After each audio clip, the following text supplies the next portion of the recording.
ആ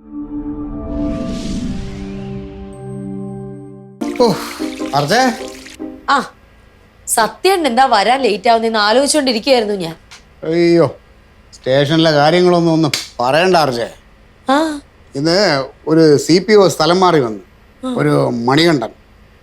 അയാളോട് സംസാരിച്ചപ്പോഴല്ലേ സംഭവങ്ങളൊക്കെ അറിയാൻ പറ്റിയത്. എന്ത് സംഭവം? ആർച്ചേ, നമ്മൾ വിചാരിക്കും പോലെ ഒന്നും അല്ല കാര്യങ്ങൾ.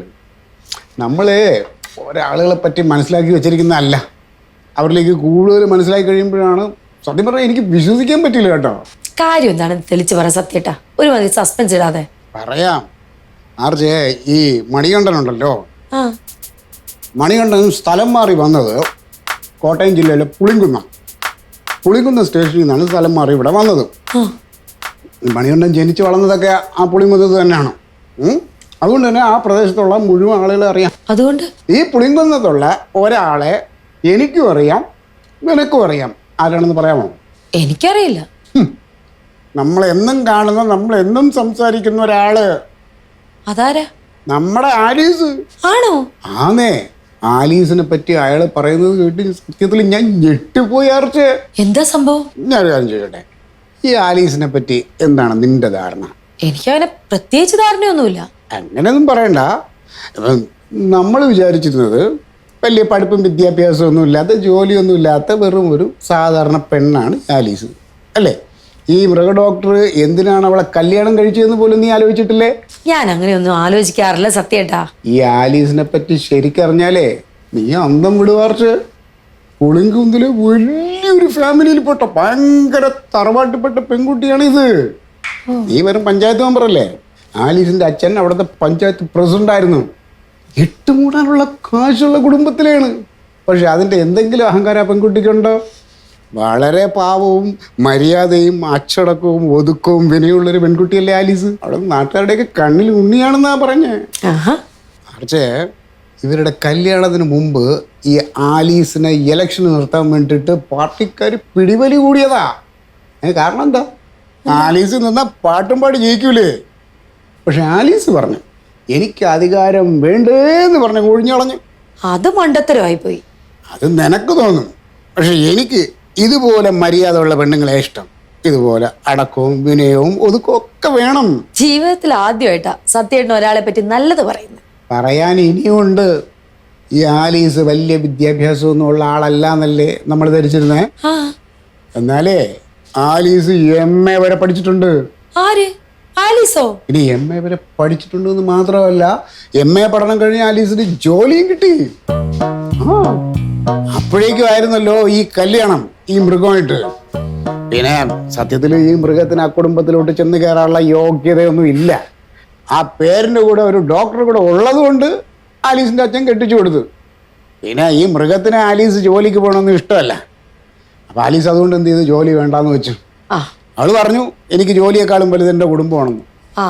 അടുത്ത മണ്ടത്തരം. അത് നീ പറയും. കുടുംബസ്നേഹിയായ പെണ്ണുങ്ങൾ അങ്ങനെ. എനിക്ക് ആ പെൺകുട്ടിയെ നന്നായിട്ട് ഇഷ്ടപ്പെട്ടു. ഇതുപോലൊരു ഭാര്യയെ ആരാ ആഗ്രഹിക്കാത്തത്? അങ്ങനെ ആഗ്രഹിക്കേണ്ട കാര്യം പുരുഷന്മാർക്കില്ലല്ലോ. അവർക്ക് ജോലിക്ക് പോവാമെങ്കിൽ സ്ത്രീകൾക്ക് ജോലിക്ക് പോവാം. അതിനാ മൃഗം അവളെ ജോലിക്ക് പോകാൻ സമ്മതിച്ചില്ലല്ലോ. ഞാൻ ആ പെൺകുട്ടി ഒരുപാട് തെറ്റിദ്ധരിച്ചു. നാളെ അവളെ പോയി കണ്ട് ഒന്ന് സംസാരിക്കണം. നാളെ എന്നല്ല, ഇനി എല്ലാ ദിവസവും പറ്റുന്ന സമയത്തൊക്കെ പോയി അവളോട് സംസാരിക്കണം. ഇത്രയും വിദ്യാഭ്യാസവും തറവാടുത്തുള്ളൊരു പെണ്ണുമായിട്ട് സംസാരിക്കാന്ന് പറഞ്ഞാൽ നമുക്ക് ഭയങ്കര സന്തോഷമുള്ള കാര്യമല്ലേ? എന്നാ പിന്നെ നാളെ ആക്കുന്ന എന്തിനാ? ഇന്ന് തന്നെ സംസാരിക്കാലോ. ഞാനും വരണോ? അതൊന്നും വേണ്ട, ഞാൻ ഒറ്റയ്ക്ക് പോയി സംസാരിച്ചോളാം. നിനക്ക് അവളോട് അസൂയല്ലേ? സത്യേട്ടന് ആകെപ്പാടൊരു മാറ്റം ഉണ്ടല്ലോ. എന്തു പറ്റി? എന്ത് മാറ്റം? അങ്ങനെയൊന്നുമില്ല. അങ്ങനെയൊന്നും ഇല്ലെങ്കിൽ കൊള്ളാം. സംഗതി ഏറ്റു. ഞാൻ ആലോചിക്കുക, അയൽപക്കത്ത് ഇത്രയും നല്ലൊരു പെൺകുട്ടി ഉള്ളത് നല്ലതാണ്. ഇനിയിപ്പോൾ അഥവാ ആർച്ചയില്ലെങ്കിലും എനിക്കൊരു ചായ വേണമെന്ന് തോന്നി അവിടെ പോയി ചോദിച്ച് വാങ്ങിച്ച് കുടിക്കാമല്ലോ. അങ്ങനെയൊക്കെയല്ലേ നമ്മൾ അയൽവക്കക്കാരോട് ഇടപെടേണ്ടത്. എന്നാലും അതിശയം അതല്ല, ഈ കാലത്തും ഇത്രയും സൽസ്വഭാവിയായ പെൺപിള്ളേർ നാട്ടിലുണ്ട് എന്നുള്ളതാണേ. ഇത്രയ്ക്ക് അത്ഭുതപ്പെടാനൊന്നുമില്ല സത്യേട്ടാ. അവള് ജീവിക്കുന്ന ആരുടെ കൂടെയാ? ആ ഡോക്ടറെ കൂടെ. അദ്ദേഹത്തിന് എന്തൊരു പേഴ്സണാലിറ്റിയാ. ഡോക്ടറെ പോലെ പരമയോഗ്യനായിട്ടുള്ള ഒരു ഭർത്താവിന്റെ കൂടെ ജീവിച്ച ഏത് സ്ത്രീയും നന്നാവും.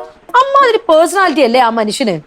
മുല്ലപ്പൂമ്പൊടി ഏറ്റ് കിടക്കും കല്ലിനും ഉണ്ടാവും ഒരു സൗരഭ്യം. പേഴ്സണാലിറ്റി അല്ല മാങ്ങാത്തൊലി. അവൻ കണ്ട പെണ്ണുങ്ങളെ പിറകെ വായി നോക്കി നടക്കുന്നവനാ പേഴ്സണാലിറ്റി. മുല്ലപ്പൂമ്പൊടിയല്ല, അവൻ ഉറുമ്പ് പൊടിയാ. ഉറുമ്പ് പൊടി DDT. അലിസ ഞാൻ പറയുന്നൊന്ന് കേൾക്ക്. ഇച്ചാൻ എന്നോടൊരു അക്ഷരം മിണ്ടരുത്. പട്ടിയുടെ വാല് 12 കൊല്ലം കോഴിലിട്ടാലും അത് നിവരത്തില്ല എന്നൊരു ചൊല്ലുണ്ട്. അത് തന്നെയാണ് ഇച്ചാന്റെ സ്വഭാവം.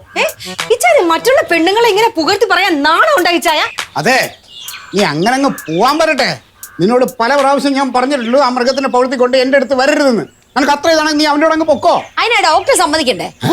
അപ്പൊ സമ്മതിച്ചാ നീ പോവല്ലേ? ആ പോവും. സത്യയുടെ വന്ന് കയറിയപ്പോ മോലെ ആലീസിനെ പറ്റി എന്തൊക്കെ എന്നോട് പറഞ്ഞു. ഞാനൊരു അക്ഷരം പറഞ്ഞു. ഞാൻ ആ ഡോക്ടറെ പറ്റി എന്തെങ്കിലും പറഞ്ഞ സത്യയുടെ ദേഷ്യം വരും. സത്യയുടെ പറഞ്ഞു വെച്ചിട്ട് സത്യയുടെ എനിക്ക് സംശയിക്കാലോ. ഞാനത് ചെയ്തില്ലല്ലോ. ആർച്ചേ, നീ പറയുന്ന പോലല്ല ഞാൻ പറയുന്നത്. അതെന്താ? നീ പറയുന്നത് കാര്യമായിട്ടല്ലേ? ഞാൻ പറഞ്ഞത് നിന്നെ പറ്റിക്കാൻ വേണ്ടി പറഞ്ഞാണ്. സത്യത്തിൽ എനിക്ക് ആ പെണ്ണുമ്പിള്ളയെ കുറിച്ച് ഒരു പുല്ലും അറിയില്ല. അവൾ എവിടെയുള്ളതാണെന്ന്, എന്ത് ചെയ്യുന്നു, എവിടെ പഠിക്കുന്നു ഒന്നും എനിക്കറിയില്ല. നീ എന്ത് പറയുന്നു അറിയാൻ വേണ്ടി ഞാൻ പറഞ്ഞതാ. ആ എനിക്ക് അപ്പോഴേ മനസ്സിലായി. അങ്ങനെ വഴിക്ക് വാ. ആ ആലീസേ, എന്താ പരിപാടി? ഓ, ഞങ്ങള് വെറുതെ ഇങ്ങനെ കുശലമൊക്കെ പറഞ്ഞ് രണ്ടുപേരും കൂടി ഇങ്ങനെ നിക്കുവായിരുന്നു. അതെ, ഞങ്ങളും. സത്യപാലൻ സാറിന്റെ ഒന്നും മിണ്ടാത്തെ. ഞാനിങ്ങനെ ആർച്ചയോടിങ്ങനെ ഓരോ തമാശകളൊക്കെ പറഞ്ഞ് ആർച്ച ഇങ്ങനെ ചിരിപ്പിച്ചുകൊണ്ടിരിക്കുകയായിരുന്നു. ഞാൻ ചിരിച്ചിരിച്ച് മരിച്ചു.